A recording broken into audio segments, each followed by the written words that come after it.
local capacity with skills, pay taxes, and fulfill corporate social responsibility. Now, today, is that our relationships are based not on diplomatic relationship, but also on trade and business opportunities. Uganda is an oasis. In this region, Uganda is an oasis of peace and security. The second Deputy Prime Minister, retired General Moses Ali, and the Minister for Works and Transport, General Katumba Wamala, also attended. In a related development, the Prime Minister today received a draft copy of the Presidential Advisory Committee on Budget, PACOB, for financial year 2022 to 2023. She congratulated members upon the timely completion of the task. Once again, thank you.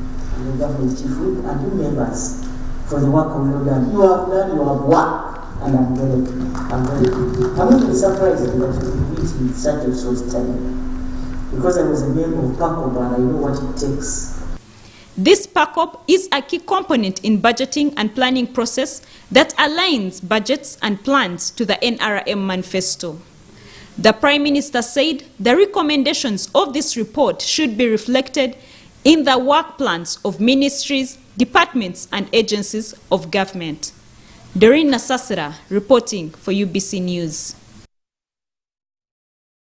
And the Ministry of Finance, Planning and Economic Development has provided an initial fund size of 100 billion shillings under the Small Business Recovery Fund in partnership with commercial banks, microfinance deposit-taking institutions and credit institutions across the country. This to provide affordable financial loans to businesses affected by COVID-19 pandemic prevention measures. The Recovery Fund is hinged on various research reports that highlight the cost of capital, cost of transport, the cost and efficiency of power, and the cost and adaptation of technology being the major binding constraints to SMEs. Therefore, this intervention of the Small Business Recovery Fund seeks to address the first constraint to the relatively high cost of capital and high interest rates, but specifically this time for those businesses which have been impacted by the pandemic. There are also strategies we are putting in place to accelerate, to build on this momentum and accelerate it to ensure that we get back to our target growth rate and also raising household incomes. Some of the eligibility terms for the loans include a small business operated by individuals, groups, partners and companies employing 5 to 49 people with an annual turnover of 10 million to 100 million Ugandan shillings. Accordingly, the fund will support small businesses that suffered financial distress because of the pandemic so that they recover. The participating financial institutions will match the government contribution of 100 billion to form a consortium pool of 200 billion Uganda shillings. A borrower or group of related parties shall only access financing once under the fund, once. The maximum loan amount to a borrower will be 100 million shillings with interest rates of not more than 10% per annum. So the commercial cost of money does not change for banks, but because the money will be blended with interest-free money from government, that's how the final rate comes down, right? So if you're going to borrow, for argument's sake, 10 million, 5 came from government at zero interest, 5 came from the bank with the bank interest. When it comes together, you're able to borrow 10 million at 10%. What you see is a product of intense negotiations by different stakeholders. And I would say that overall, what you see is a good package in the following ways. One, in the sense that it specifies who the beneficiaries are. So this means that larger businesses won't benefit from this. Two, it excludes people who have been benefiting from the agricultural credit facility already. Three, it ensures that an interest rate of 10% is only paid on the portion that's provided by the financial institutions. The goal of this revolving fund is to enhance the capability of small businesses to recover and resume operations at the levels and beyond positions they were at before government instituted the standard operation procedures. Wadulo Makanold for UBC News. Meanwhile, the Ministry of Gender, Labour and Social Development has revealed that there has been a resurgence of female genital mutilation, FGM, in communities of Sebei and Karamoja. While addressing the press at Media Center about the 16 days of activism against gender-based violence, the Minister of State for Culture, Peace Mutuzo, said countries in the East African region have to rethink and come up with strategies to end the cross-border FGM. As the campaign on activism against gender-based violence starts this year, cases of violence against women are escalating. This trend of high percentages of spousal violence and child marriages, according to government, are unacceptable. State Minister for Culture, Peace Mutuzo, attributes the situation to men and women staying at home during the COVID-19 lockdown with no work. Statistics show that over half of the women between 15 and 49 years have experienced violence, and more than 1 in every 5 young girls between ages of 15 and 24 have experienced sexual violence in their lifetime. Despite the law on female genital mutilation to eliminate this practice in communities that practice it in Sebei and Karamoja, there has been a resurgence of the practice as a result of cross-border. Previously, the practice had gone down to 0.3%, but 2020 report indicate 13% of the girls and 52% of the women being subjected to this cultural harmful practice. Support for abandonment of female genital mutilation practiced in communities, including cross-border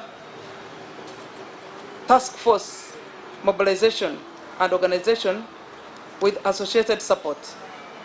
We offer about 200 million shillings to reach an NGO which has been supporting us in the fight against FGM in Sebei region.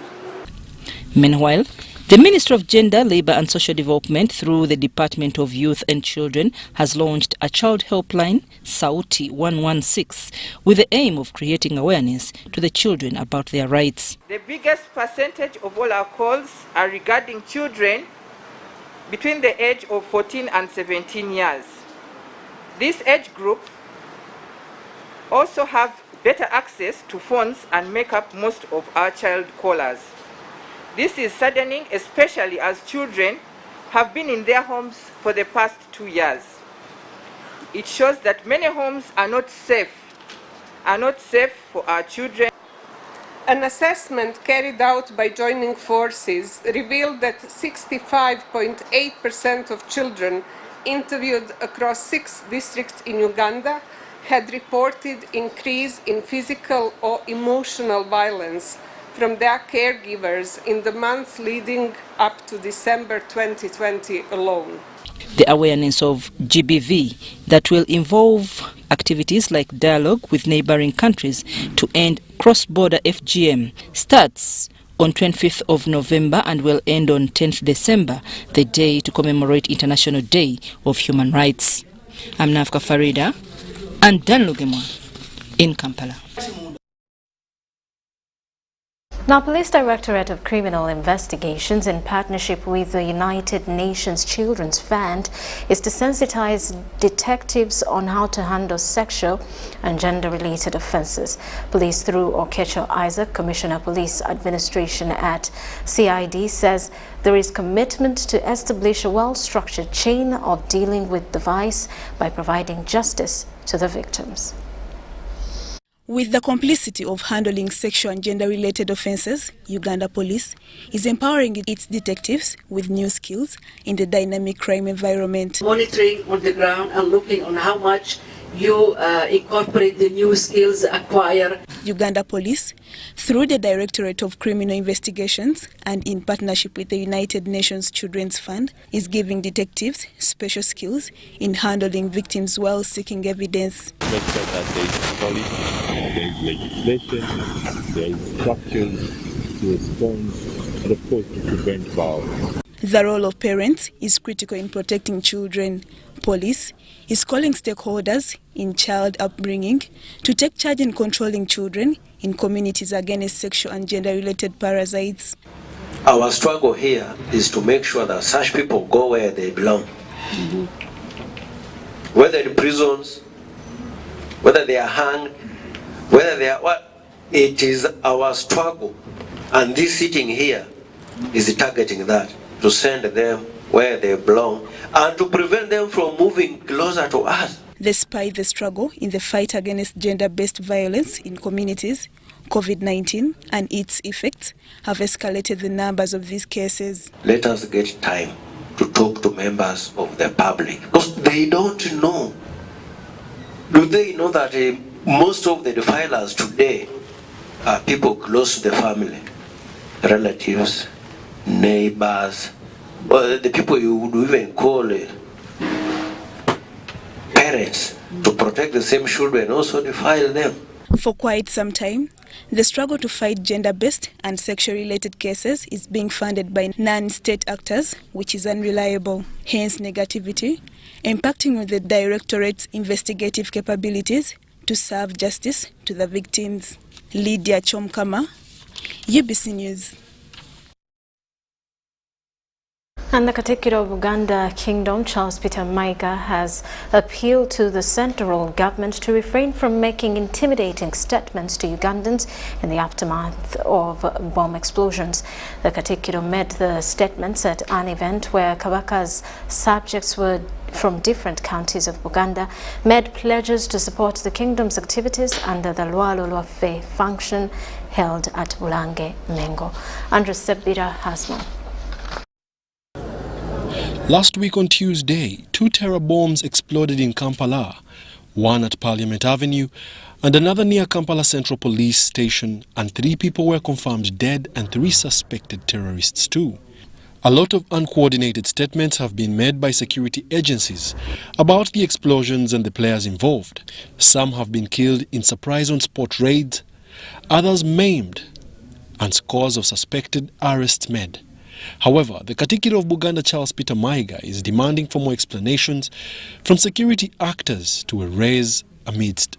Address the challenges and difficulties that are being experienced in the country today, key among which is the rule of law.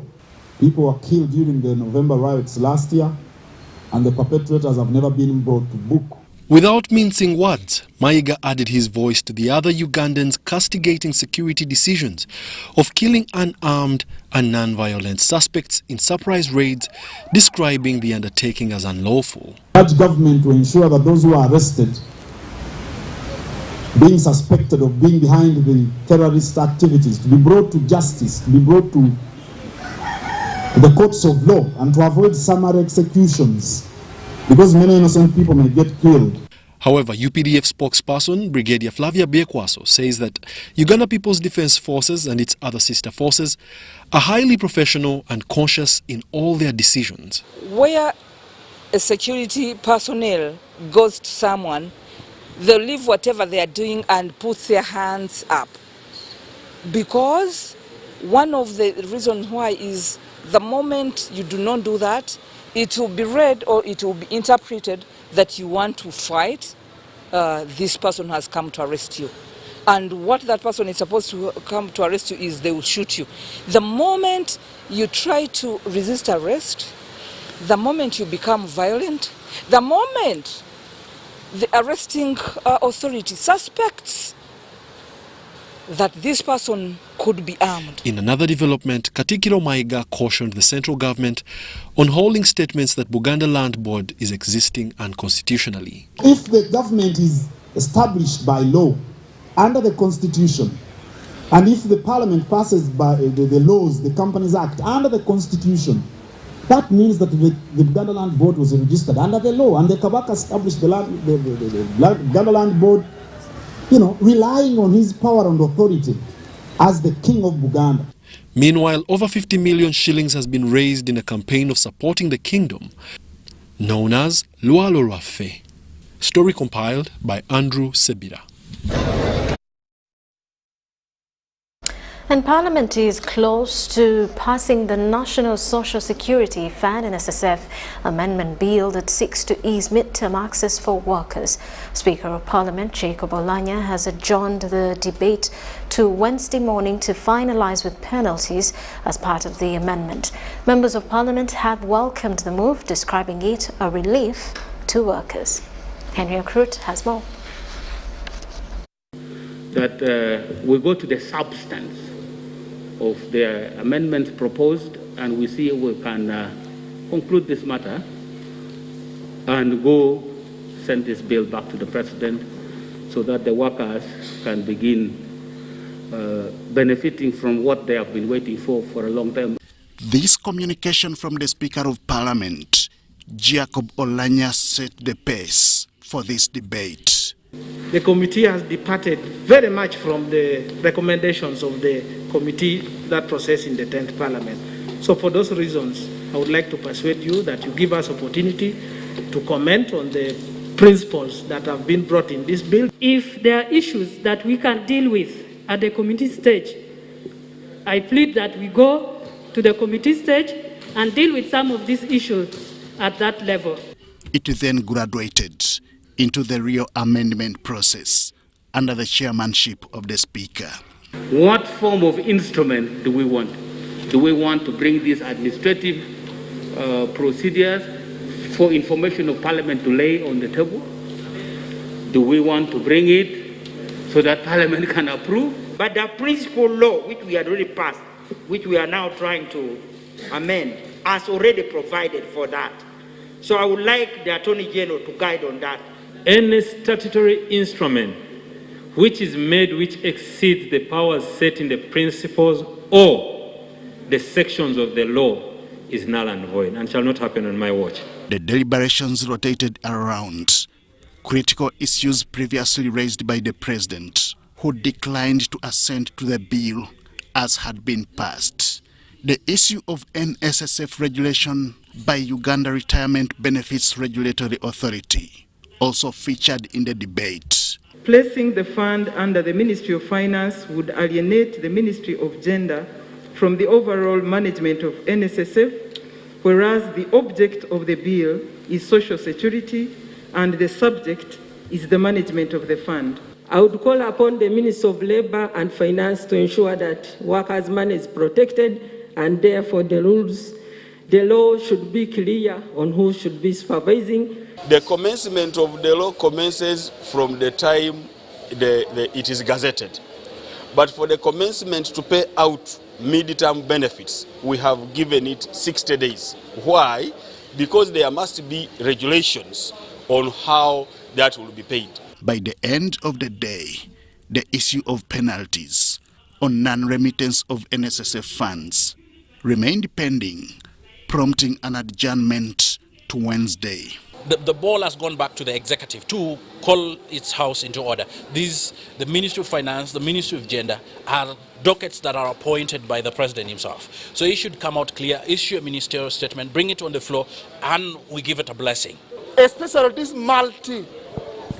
multi-billions company who have recruited you in the name of contract basis, and then they fail even to give you the appointment letter. Then at the end, they don't save your money. Just at the people that our target it is on. You cannot look at someone who has financially disabled, but cannot access money until such a time that the law required.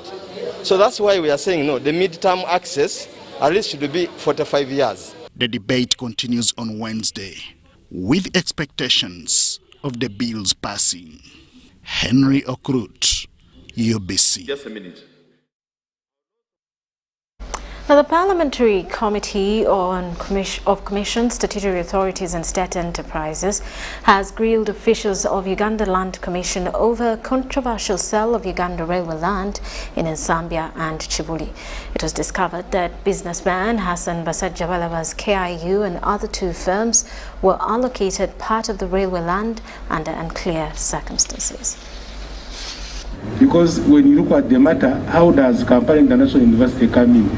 Members of Parliament on COSASE have quizzed officials from Uganda Land Commission on how Kampala International University of businessman Hassan Basajabalaba acquired 14 acres of Chibuli Sambia railway land.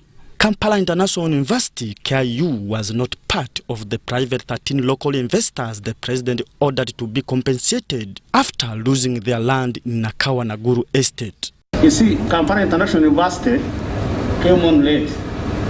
And it seems these people were supposed to get this land. They were now ignored and added it up because it is the difference almost. So these 14 acres that were given to Kampala International University, there was some collusion and connivance because he came in much later. The directive came in much later. According to the presidential directive, the 13 investors approved for compensation included Janet Kobusinje, Charles Chimera, National Library, Islamic University in Uganda, IUIU, and Nakawa Disabled Vocational Training Institute. Others are Quakers, Church of Uganda, House of Dauda, CTM Uganda Limited, Aluminous Properties Limited, William Nkeva, Yas Company, and Access Uganda Limited.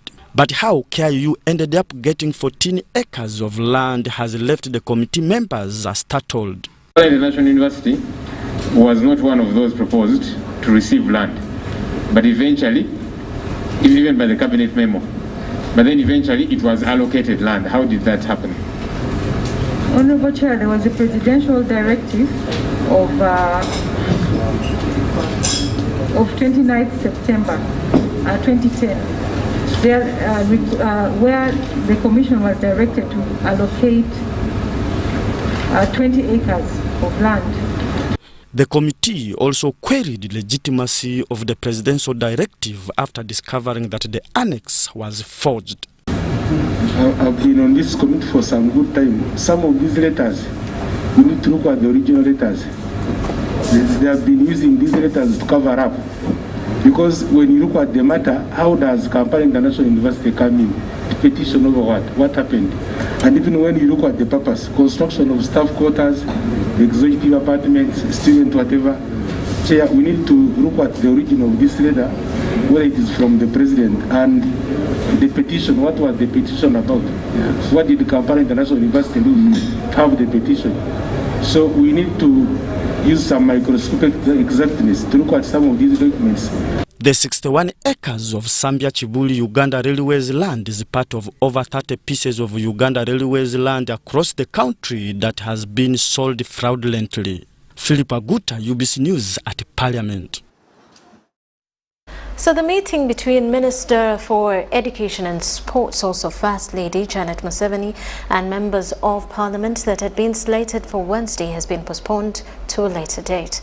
The meeting was meant to discuss the roadmap for reopening of schools come January 2022. As Susan Nawonga reports, earlier, members of Parliament had contested on the venue of the meeting. Minister of Education informed me that there are now preparations and they are now sure that they'll be reopening schools, all schools in January. But there are processes that she needs to update Parliament and the country. At the beginning of this month, the line Minister of Education and Sports, Janet Museveni, wrote Parliament requesting for a meeting with the MPs on plans to reopen schools following a 2 years closure. The call for the meeting by the Minister of Education was to respond to the outcry of many parents over pending reopening of schools. Essentially, this is about those parents, those children, and those teachers that I've really had it rough. And the opportunity is coming for the schools now to be open, and the communication is coming for us to pass the message on how these processes will be handled. The meeting that had been scheduled for Wednesday had also caused controversy among some sections of MPs over the designated venue. Speaker, hitherto we would convene in the parking yard at top with the tents fixed and our House of Parliament sitting. what's the inhibition from the Honourable Minister climbing down to come and address the House of Parliament within the premises of Parliament? According to MPs, allowing some ministers to summon Parliament for meetings outside the precincts of Parliament sets a bad precedence for the House. Rule, if it is not 52, will this meeting be convened? Because this statement, 52 requires ministers to come here and make statement. This particular minister has never been here to make any statement. Their request was for the minister to come to Parliament and address members rather than summoning them outside their jurisdiction. Nonetheless, the Speaker of Parliament, Jacob Olanya, who was to chair the meeting, had guided members to adhere to the call. We are setting a dangerous precedent here where ministers have to summon members of Parliament, yet we play a supervisory role. Those who would like to go will go. Those who would not like to go will not go. The planning meeting was to be attended not only by members of Parliament but also other line stakeholders. Susan Nawonga reporting for UBC TV. Meanwhile, two supporters of Palisa County MP Sam Otokol, who are accused of fighting journalists while on duty at the Anti-Corruption Court in Kololo, have been charged and remanded to Chitalia Government Prison. The two, Osire Ezekiel and Habaja Fred, have appeared before Magistrate Ponciano Odwori of Nakawa Grade 1 Magistrate Court on charges of assault and causing bodily harm. They all pleaded not guilty to the alleged offences.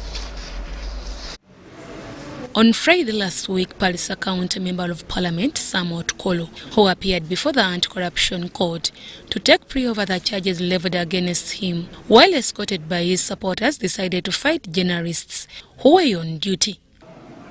In doing so, Sam Otokolo and his supporters did not want journalists to take their photos, thus causing a fight.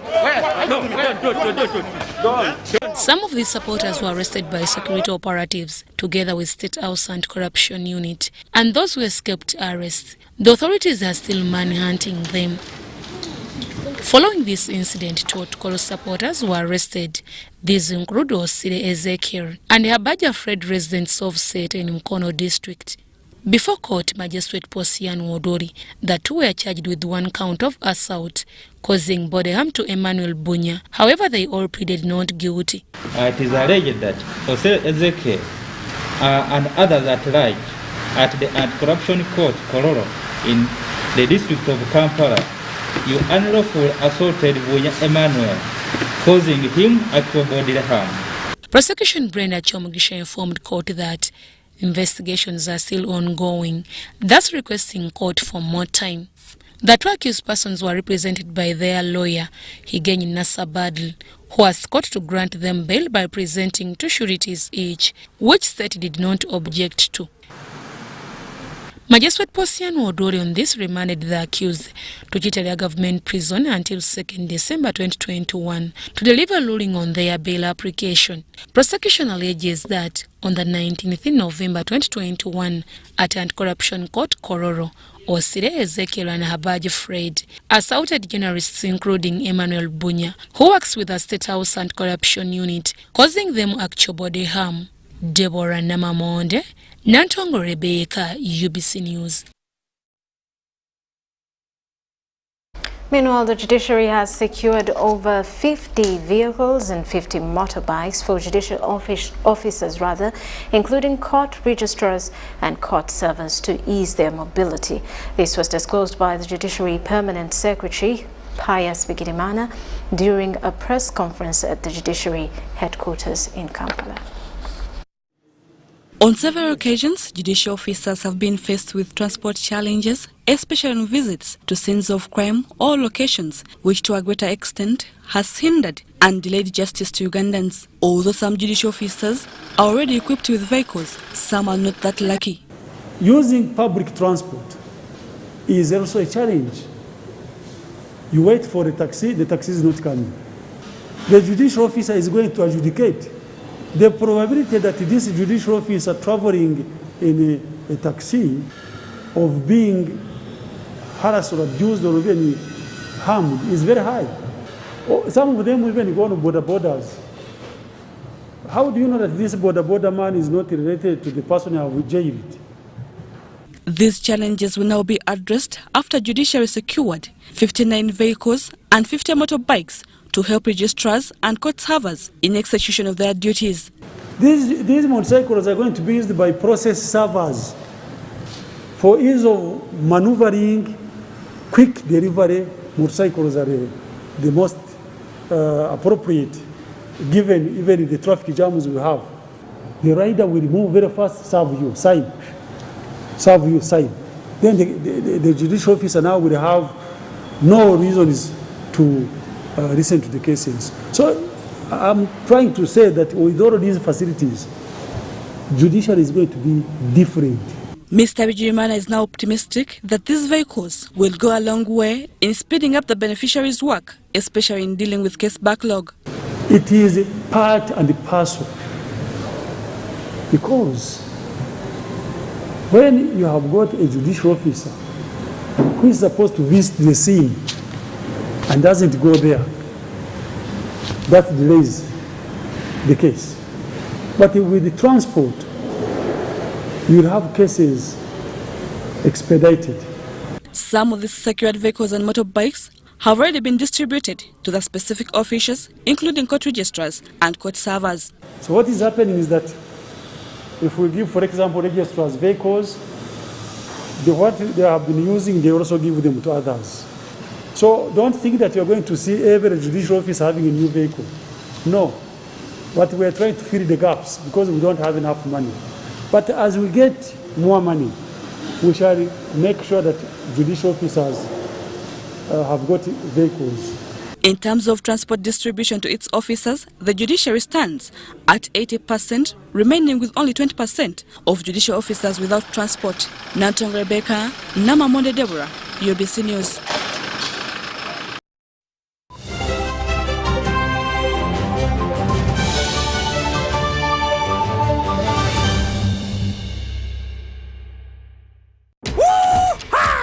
Guletede MTN Kabode esimu ya smart gyosobola okwefunira olwo n'ogisasula mpola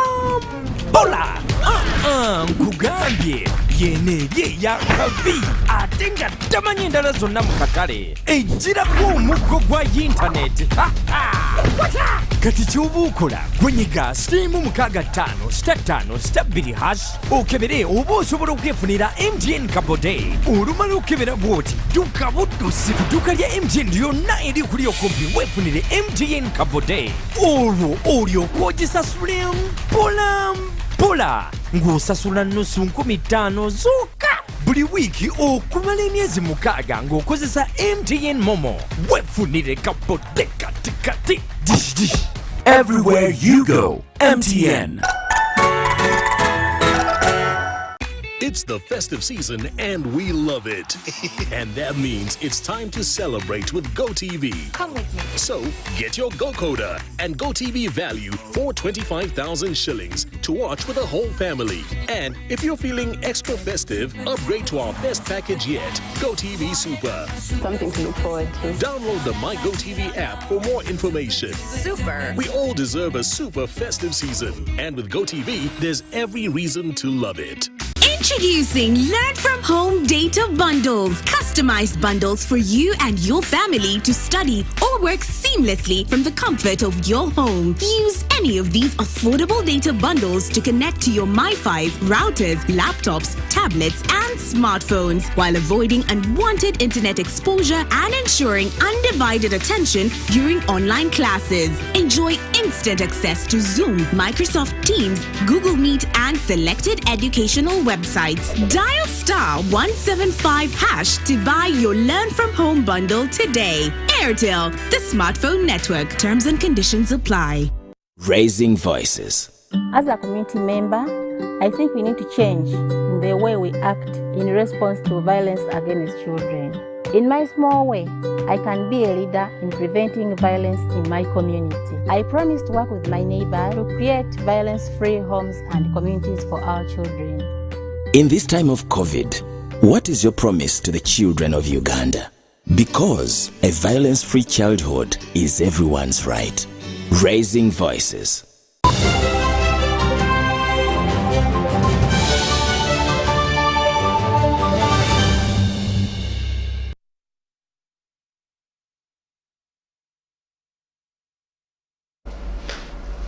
Well, welcome back. You are still watching News Tonight. Ministry of Education and Sports has issued a final schedule to all students interested in acquiring national certificates and diploma or Uganda Community Polytechnic certificates at both government and private sponsorship enrollment. According to the ministry, the selection for entrance exercise will run from the 2nd to the 10th of December this year at different regional centers. After nearly 2 years of COVID interference, the government of Uganda is gradually reopening the education sector, with the latest being higher institutions of learning. You are aware that we carried out admissions for Senior 1, Senior 5.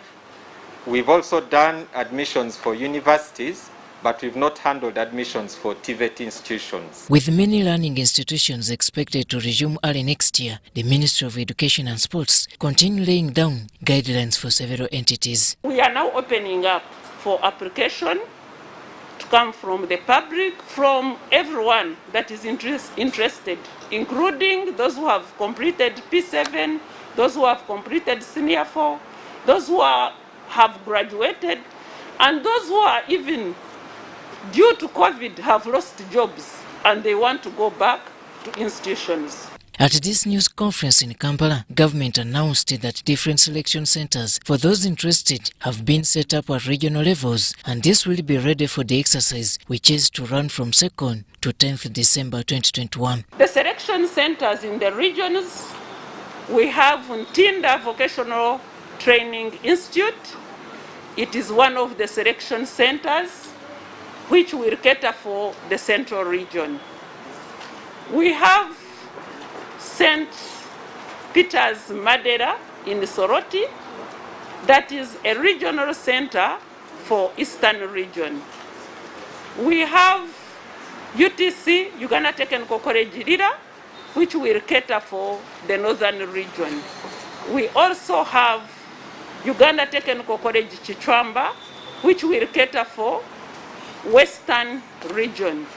We have Nyamitanga Vocational Training Institute in Mbarara, which will cater for the southwestern region.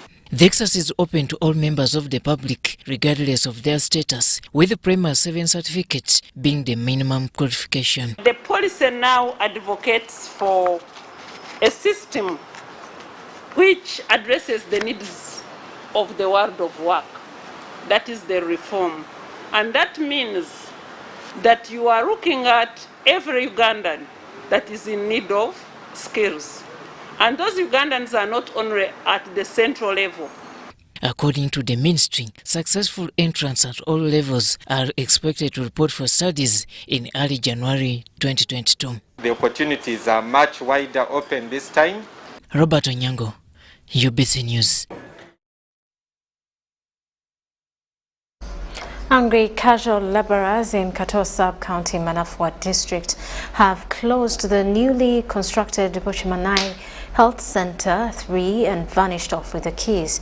It's after the contractor failed to clear their payment worth 12 million shillings. Patients are left with no option but to continue receiving services from the dilapidated structure, putting their lives at risk, especially expectant mothers who seek antenatal care. Excitement of the locals in Kato Sub-County, Manafwa District, were eagerly waiting to start receiving health services at Buchimanai Health Center 3 has been cut off. It's after casual laborers closed the facility and disappeared with the keys over unpaid allowances worth 12 million shillings. And now when they gave us this facility, we were very eager to come and start operating from here. But unfortunately, when they called the Geomax people to do the small finishing inside here, before they hand over, they were nowhere to be seen. And when they were here, the workers they sent to do this work got them here, they confiscated the keys and went with them. These people, the handy people who helped these the contractors in carrying out the works have never received their payments since the work started. And the money worth 12 million is what they are demanding from these contractors. Patients are now left with no option but to continue receiving services from the old dilapidated structure, hence putting lives of especially expectant mothers at risk. Expect our patients to be attended to in this new building, but now that the building is closed, so the service delivery is missing. It is very unfortunate. Even last weekend, we had 3 mothers who were on delivery, but they delivered just at the courtyard. Local leaders now want government to compel the contractor to talk to the casual laborers so that their people can receive better health services from a safe place. Because they are the ones who gave them the contract. It is not the district. It is at the center where they gave the contract.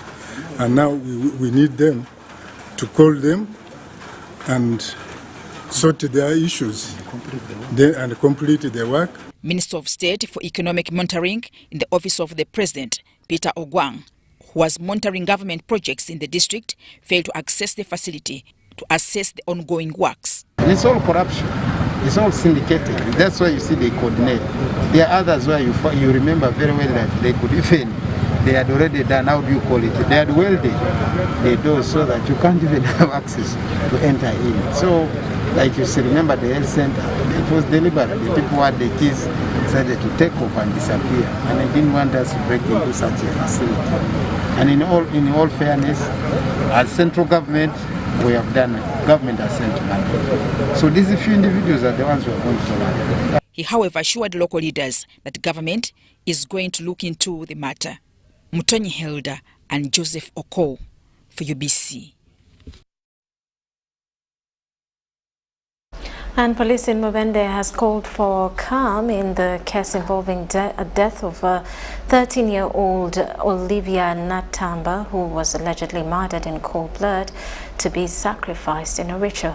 Surprisingly, even before justice is served, some of the alleged main players were walking scot-free, with the parents of the deceased seeking authorities' intervention. Parents of the deceased 13-year-old Olivia Natamba are seeking justice for their daughter, who was allegedly murdered in cold blood for ritual purposes. This was on 17th August 2021 when they had gone to the garden and left their daughter at home with one of their tenants, William Akatuhebwa. On return, the girl was nowhere to be seen, and it took a week to discover her decomposing body not very far off their home.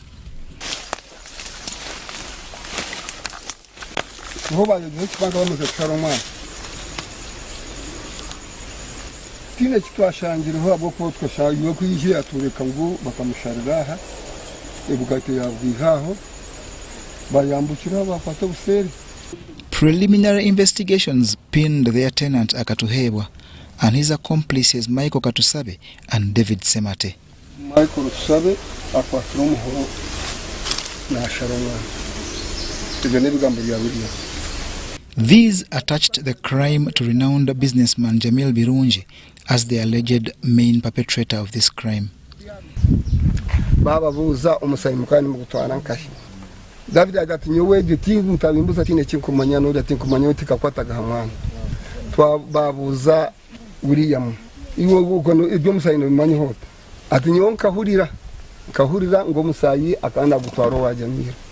Police intervened and arrested all 4, But to the surprise of all, Jamil Birungi, who to the parents is the mastermind, is walking free, yet justice isn't yet served.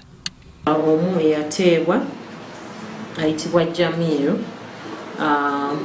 nga twafuna buwabuzi okuva n'omuwabuzi wa gavumenti mu ofiisi ya DPP. Naye nga tusaba abantu bonna abasobola okuba nga kale balina obujulizi obusobola okutuyamba okwongera n'omwami mu kkooti babuleete, naye nga ffe obuwabuzi obwasooka bwe twafuna era bwe twagenderako. The deceased's parents are John Turiatunga and Jacqueline Namuli, are residents of Kibale, Nabingola Town Council, Mubende District.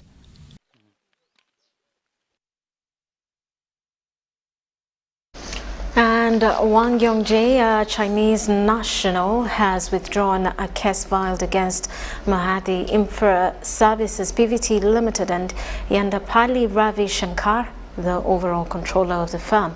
This has been disclosed by her lawyer, Ivan Okuda, from Amuria and company advocates following the case filed in the High Court. Ivan Okuda says they have held discussions with Mahathi Infra and signed the consent of withdrawal. Is a subcontractor of Mahathi Infra Uganda Limited. So this is the company that employed Mr. G. Zongwo. And this is the company that has been very helpful in helping this lady find a way around this very difficult moment that she's been going through. So we're grateful to this Chinese company, the subcontractor, which is building the ships in Kauku, and also grateful to the widow for being able to arrive at the settlement of this matter. We have a consent of withdrawal here, which is endorsed by the High Court as of the 18th day of November 2021. This document is very important. It's only 3 pages, but it concludes and closes a matter that was otherwise contentious and had taken a dramatic twist. And we are just glad that this unfortunate and sorry episode has come to an end. We wish her well. To our knowledge, her husband has since been cremated. Let us allow her to grieve in peace. I hope that as Ugandans we can do that. Losing a spouse is not a simple matter. We maintain that the husband was never our employee. We maintain that, and indeed the consent to withdraw stipulates that the claims against the company were baseless, and she confirmed that before a judge of the High Court. But I will let Mr. Okuda.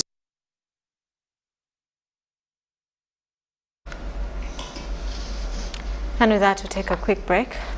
We do return with business news.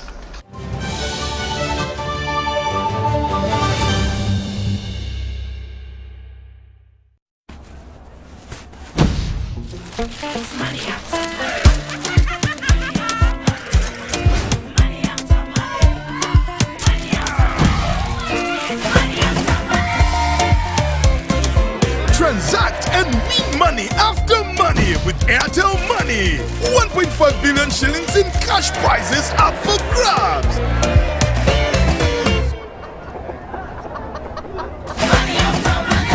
The more you transact, the higher your chances of winning. Airtel Money. Instant, secure, borderless. It's the festive season and we love it. And that means it's time to celebrate with GoTV. Come with me. So get your GoCoder and GoTV value for 25,000 shillings to watch with the whole family. And if you're feeling extra festive, upgrade to our best package yet, GoTV Super. Something to look forward to. Download the My GoTV app for more information. Super. We all deserve a super festive season. And with GoTV, there's every reason to love it. Nguletedde MTN Kabode esimu ya smart gy'osobola okwefunira olwo n'ogisasula mpola nkugambye yeneerye ya kabi ate nga tamanyi endala zonna mu katale ejjirako omuggo gwa yintaneti kati ky'oba okola gwenyiga *655*2# okebere oba osobola okwefunira MTN Kabode. Olumala okebera bw'oti dduka buddusi ku dduuka lya MTN lyonna eri kuli okumpi weefunire MTN Kabode. Olwo olyoka ogisasule mpola mpola ng'osasula nnusu 15 zokka buli wiiki okumala emyezi 6 ng'okozesa MTN Momo. Weefunire Kabode kati. Dish. Everywhere you go, MTN.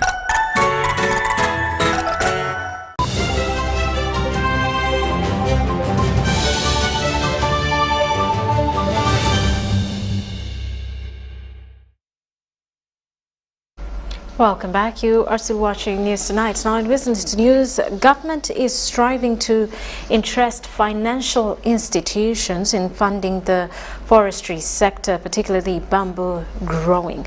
Executive Director, National Forestry Authority, Tom Okello, says promoting the growing of bamboo will reduce pressure on the existing forests as demand for wood products continues to grow.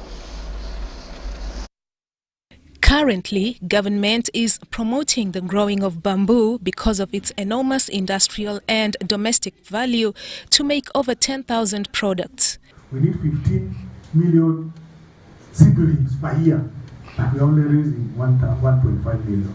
So that's a very big challenge. I was discussing yesterday with Dr. Selim and said this is one area where we really need to think about how do we provide the planting material for the country.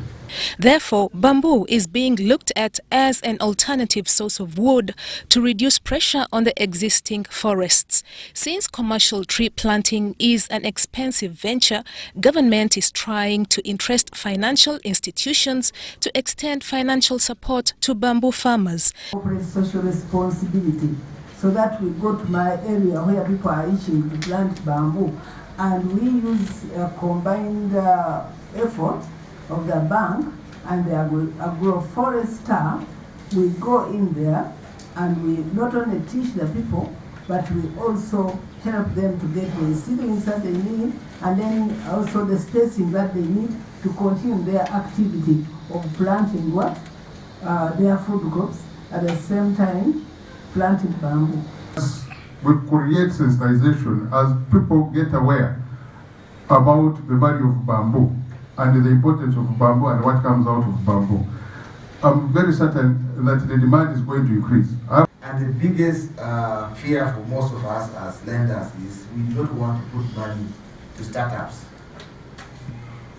because statistics actually show that most of our startups do not live to its lifetime. The government is working closely with Dutch Sino East Africa Bamboo Development Program to acquire capacity development and technology transfer in the bamboo industry. Kenya and Uganda is coming ahead with the government new strategy and policies. They are planting more and more bamboo in integrated land, and INBAR is supporting for the technology transfer, capacity building, exposure visit, and also to invest, to encourage the investors in the sector. And hopefully in future a lot of people will come, new investor will come, and new industry will come. In order to promote the growing of bamboo, government developed the National Bamboo Strategy and Action Plan 2019.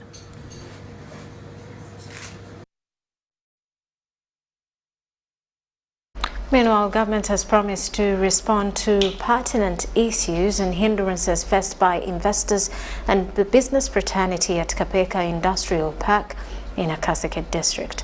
Now, the issues include poor road network and drainage systems, among others. The pledge was made by Minister of State for Finance in charge of general duties, Henry Musasizi, who was in company of the ministry's permanent secretary and secretary to the Treasury, Ramadan Gobi, at a fact-finding mission on infrastructure status at the park. According to figures from the 2014 national census, 58% of the population in the productive age bracket of 14 and 64 years, totaling to about 10.4 million people, was unemployed. This affirms government's commitment to zero down the unemployment gap through introducing a number of programs and projects and sensitizing nationals to eradicate poverty. June 2015 saw a multi-purpose industrial park seated on over 2 square miles started in Nakaseke district with an agenda of bridging the unemployment gap through job creation. Since its inception, Kapeka Industrial Park has created job opportunities to over 2,500 people. Minister of State for Finance in charge of general duties, Henry Musasizi, accompanied by the PS and the Secretary to the Treasury, Ramadan Gobi, Tuesday morning were on a fact-finding mission at the park's functioning factories to inspect their infrastructure status. The park houses a number of factories, including textiles, dealing in manufacture of threads, fishing nets, clothes, bags, among others. After the tour, the team met representatives of different stakeholders at the park who shared the pressing challenges they have faced ever since the park started operating. Once it's raining, the mud everywhere. Once it's drying, the dust everywhere.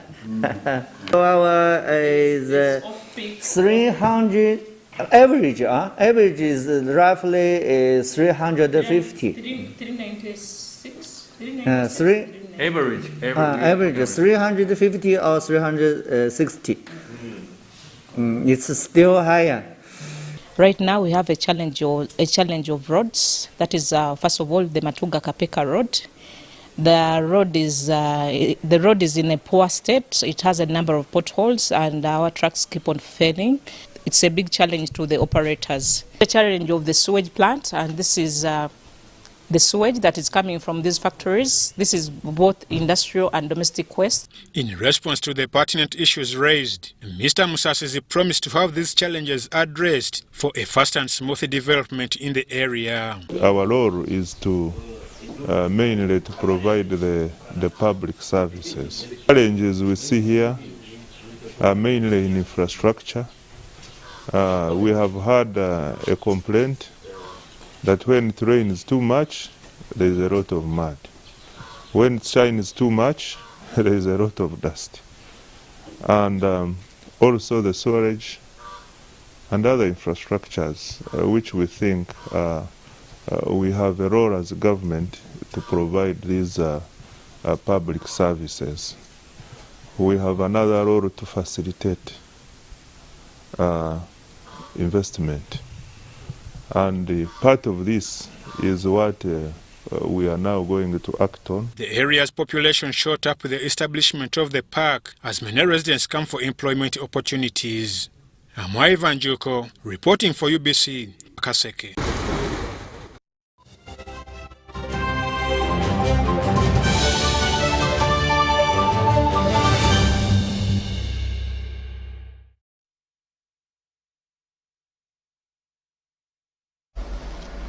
And on the international scene, Ethiopia's Nobel Peace Prize winning Prime Minister Abiy Ahmed says he will lead his country's army from the battlefront beginning Tuesday. A dramatic new step in a devastating year-long war, the Prime Minister said in a statement posted on social media on Monday night.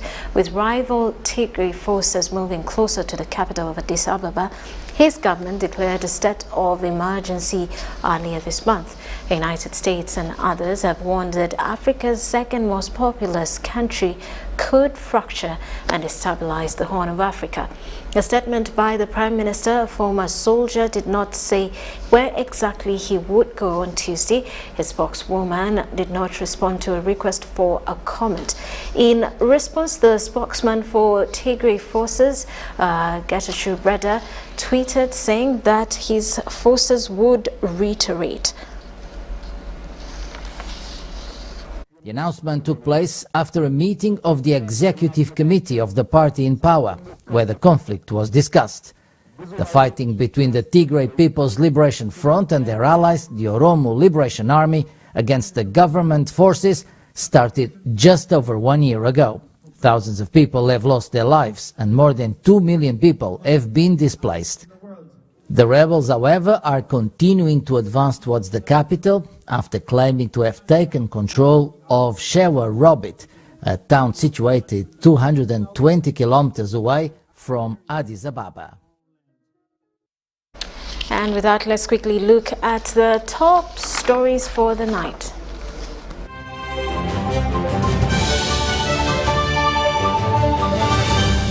Brought to you by How to get points.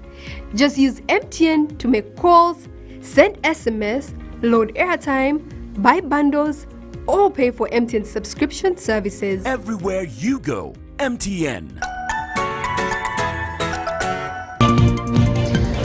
President Yoweri Museveni calls upon African countries to join in fighting terrorism. Government warns against emerging cases of female genital mutilation.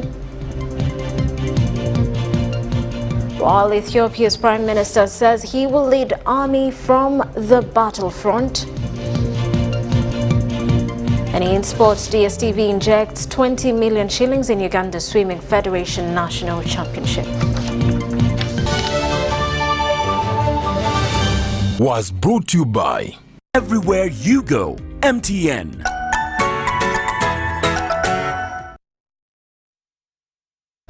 Well, that does it for News Tonight. Thank you for sticking with us. Mugalu Mohammed on sign language. I am Rhoda Ngozi. We'll leave you with Kenyan Molen for the weather update. Have yourselves a good night. Yes, very good evening to you and a warm welcome to this edition of the Weather Report. My name is Molen Kenyana, and we shall remember that this weather report is brought to you by Uganda National Meteorological Authority. Well, we'll start it off with our 24 hours. We have a reduction in wet weather activities. Nevertheless, we still have a few rains across several places where we did have medium rains across Mubende, totaling up to 16.2 millimeters.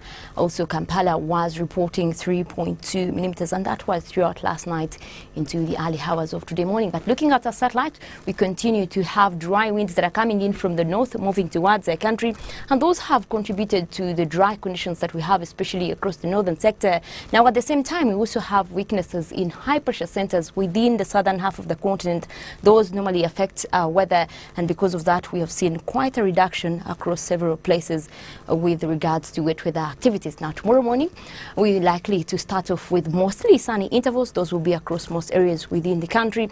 A pretty sunny morning is forecast across northern Uganda as well as parts of eastern Uganda.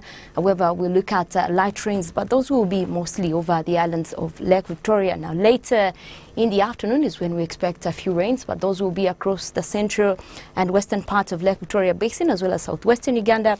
Otherwise, the rest of the country will remain with mostly intervals of sunny and cloudy conditions. Now, our daytime highs will likely to start off with a maximum of 30 degrees centigrade. That will be across Kampala, and a warm day is forecast across northern Uganda as well as the Karamoja region, going up to 33, 34 degrees. We're also forecasting a maximum of 24 degrees centigrade. That will be across Kabale Highlands. Now, some of the world cities we have for you, we are forecasting sunny intervals across Moscow, and Dubai is forecast to have sunny conditions. Quite a hot day over there as well. We're forecasting temperatures to go up to 31 degrees, and also we're likely to have sunny intervals that will be across Paris. And with that, we wrap up tonight's weather report. Thank you very much for joining us. My name is Molen Kenyana. Wishing you a good day tomorrow.